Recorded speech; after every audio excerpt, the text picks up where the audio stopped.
Hi, my name's Kevin Aronson from Hampshire School of Photography, and this is a Photoshop tutorial on how to add sun flare to your photos, and not just sun flare, but how to add that lovely modern matting look.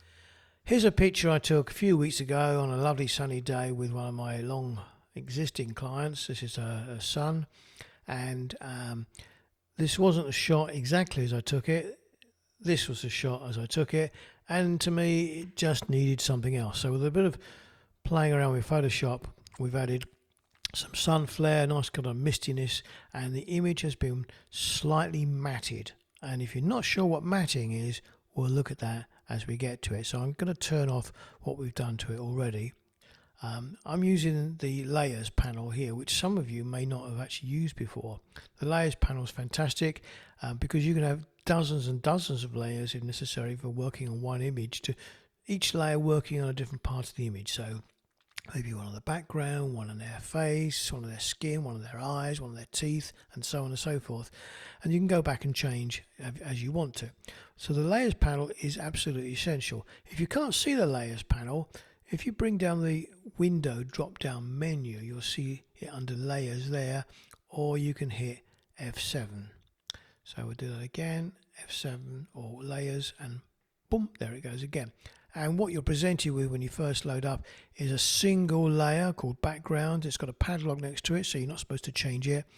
And as soon as I load up anything into Photoshop, the first thing I do is to create a duplicate of that layer as a copy. And I do that by hitting Command J on a Mac, or it's Control J on a PC. And you can do that as many times as you like. There's another one.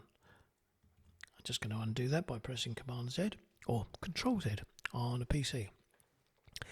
Okay, so here's the picture. I was quite happy with it. I have done a little bit of work to get it to where I want in terms of colour and so on, but I just feel it kind of needs a hazy day, hazy, lazy sun, you know, that kind of thing in the background.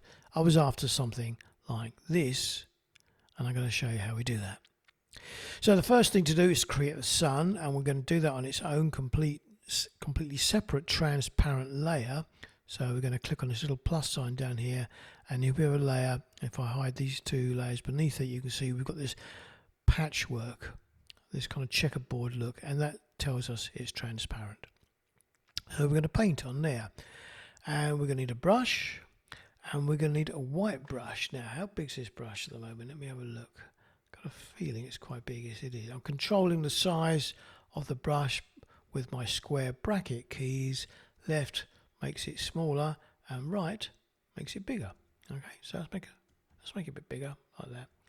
And at the moment I can pick my colours from here, and at the moment the colour I'm painting with is black. No good to me. Suns aren't black, they're white or yellow, or they're bright. So how do we get white into this top one here? These two colours represent foreground and background colours. We want to paint with our foreground colour, and we want our foreground colour to be white.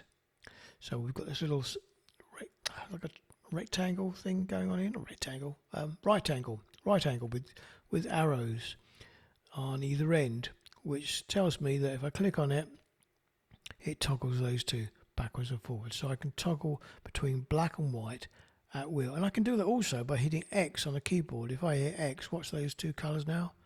X, click, click, click, click, click, click, and so on. That's really helpful. And if you've got really odd colours in there because you've been playing around with something in the past on your previous photo and it's red or blue or yellow, if you hit the letter D on the keyboard, D for default, it changes these colours back to black and white. So I think by default it makes the foreground black. Let's press D. Yes, it does. And of course, we don't want D as the foreground colour. We don't want black as the foreground colour. We want white as the foreground colour. So now I'm just going to toggle by hitting X and choose white. So now we're painting with white. See that? Good. Okay. So roughly, where do I want this sun? Well, I want it up here. I'll make it a bit bigger than that. And I'm just going to use my mouse and click it. It's quite bright. Okay. I'm going to make it a bit smaller. Go somewhere in the middle of there and hit it one more time. That's good. And then one more right in the middle again. Boom. because the sun is brighter in the middle than it is on the outside. Actually, I think that one's a bit too... It stood out a bit too easily. Let's try that. Don't like that either. Let's reduce the opacity of my brush. And we'll try that. There we go. One more. That'll do lovely. Okay, now we can control the size of that by hitting the Command T or Control T on a PC, and we've got now handles where we can move the image bigger or smaller by dragging on the corners. So I'm just going to move this up to there, to where I think the sun might be, maybe there shooting through the bushes. That sounds good. And then I can control the opacity here with the opacity slider for the layer. So if I just type in here, this is the sun. Oops, I don't know where that 4 came from. Okay. And I can now control the opacity of the sun by clicking on it and adjusting the opacity slider. So I don't want it full brightness. I want to kind of hint of it coming through. If it's just a bit too bright for my liking, just bring it back a little bit. There's a hint now, the sun shining through the trees at the back. Okay, so that's the sun itself, but what about the flare it creates across most of the picture? Let's create another transparent layer. And I call this one, whoops, don't need that. I'm going to call this one the flare. And just to make it easy to understand why I'm doing what I'm doing and where things are and separate it from the previous group, I'm just dragging flare down to here. So you won't have to do this bit because you won't have this group already there. So remember, this is the shot we're aiming for, and this is where we are at the moment, just with the sun coming through. Now let's do the flare, and we do the flare pretty much identically. So make sure again we've got brush selected and white. You're painting with white, and now you need a really big brush. So I'm holding down my right hand square bracket key to make the sun really big, okay, or the flare really big, and I'm just going to click on there. Not big enough. Let's use my mouse rather than my Wacom tablet because it's pressure sensitive and I obviously wasn't pressing quite as hard as I needed to. That's better. Use my mouse was easier. Now look, the flare is enormous. Bit too much for my liking, so once again I'm going to go to the opacity slider and dial down. That's where it was. Just bring it up a little bit to maybe there. So if I take those two things off first, there's the sun, there's the flare. Add the two together and we've got something that looks like the sun coming through the bushes at the background and giving some flare to the picture. Good, really like that. Really like that, and that could work perfectly well on its own. But I want to give you a bonus. I want to show you how to do the matte look. Now, what is the matte look? Difficult to describe, but when you see it, you'll recognize it. And yeah, it's a really hard one to describe. I'm just going to show you. So to get the matte look, we need to create an adjustment layer. So the adjustments should be in your toolbar on the right hand side. It's this thing here, but if they're not, again you go to the window menu and you pick adjustments there. There it is. I'm just going to drag it out so it's permanently on the screen visible. And the one I'm going to pick is this one, curves. So this is now creating this adjustment layer right at the top. And it's called curves too there. What should we call it? Let's call it matte effect. Whoops. There's no S in matte. The matte effect. It might be two T's. Who knows? Who cares? Spelling never was my strongest point. And this has given us a level, a curve. A curve adjustment. A curve adjustment layer.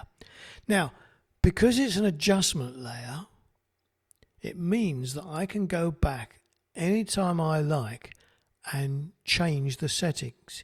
This is non-destructive editing. If I just turn that off for a second and hide it, there's another way of adding curves onto this image. And if you go to Image, Adjustments and Curves, or you can press Command M on a Mac or Control M on a PC, then I up it pops again. But now you can't change it. Once those changes are made, it's locked in. You can't go back and alter it. It's a hard change. So we'll cancel that, and instead we'll use the adjustment layer. To bring up the curve dialog box, you click on the little icon there. The little thing looks like black and white. And, oh, there she goes. Right, now here's the curves. And it's a bit like a histogram you get in a camera. And it represents the tonality of the image in a graph form. Blacks are at this end, whites are at this end, and all the greys are in the middle. So this picture doesn't have too many really bright whites. There's a little bit going on here. Well, it's probably overexposed, a bit blown out. And on there, and on his t-shirt, and that's handled at this end. Not much in the way of blacks, and that makes sense because there's no graph at all at the black end.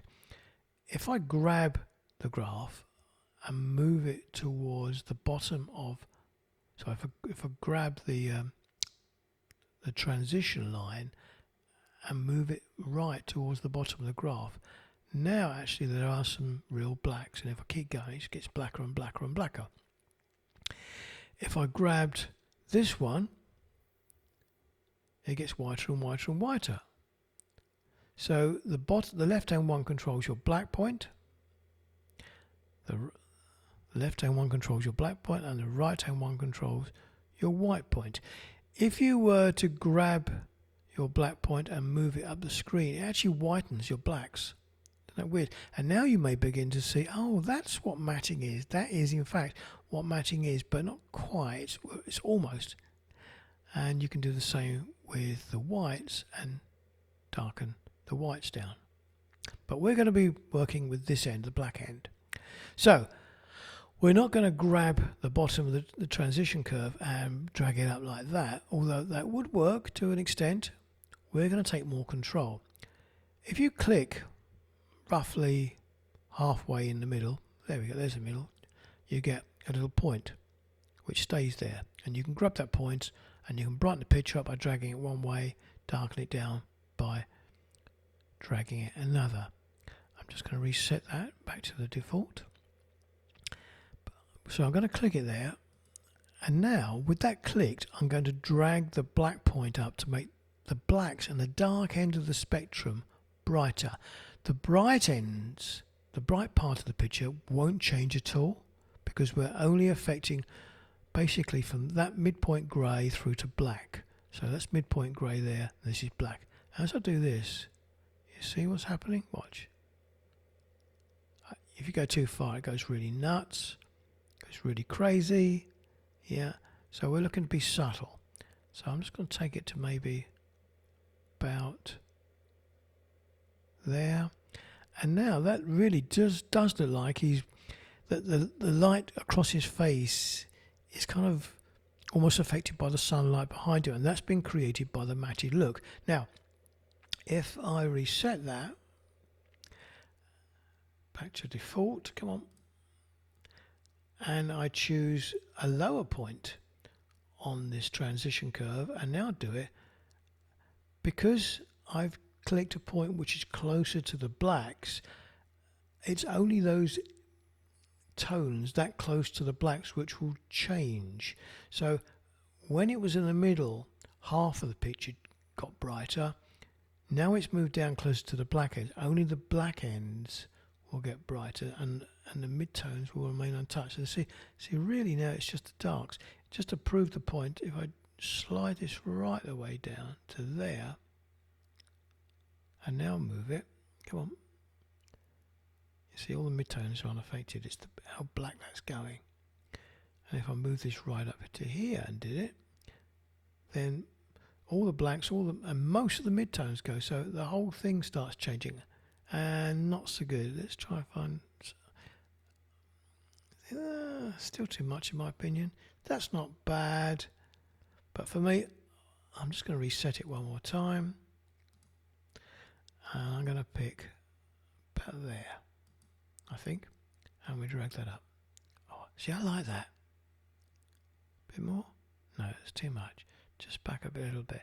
So that's where it was, and that there just gives a nice bit of diffusion to everything. So I'll take it off, boom, put it back on again. Boom. It's kind of soft and dreamy looking, and that I really like.